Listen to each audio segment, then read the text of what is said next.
that idea, ay napatian naman sila ang another drama.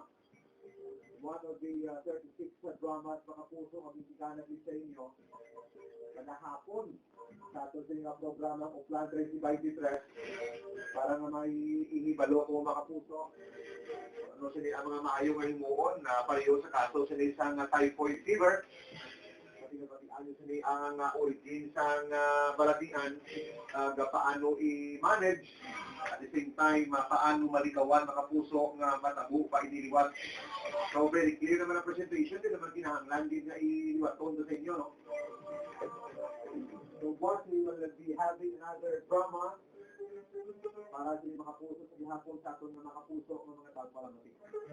Okay? Alas 3:42 ang aton masiligan na oras sa mga hapon. Dito sa programa ang Plan 2023 ang GMA Super Radio DYSI. In just a short while mga puso, maging kaupon nato, no, si Arnold Tinagan. Kaya ang siyudad sa Iloilo mga puso will be having once again a national boxing competition. Sa bulan sini sa September, we talk on the while no August 17 ini, no.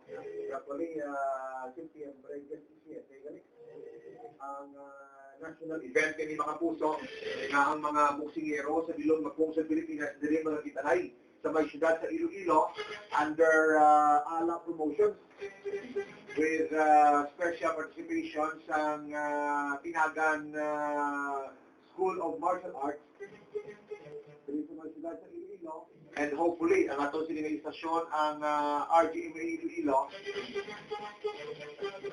ang posible manging sponsor mo sila mga puso pag we will be covering live sa pila sila ka mga importante nga mga away sa nahingambitan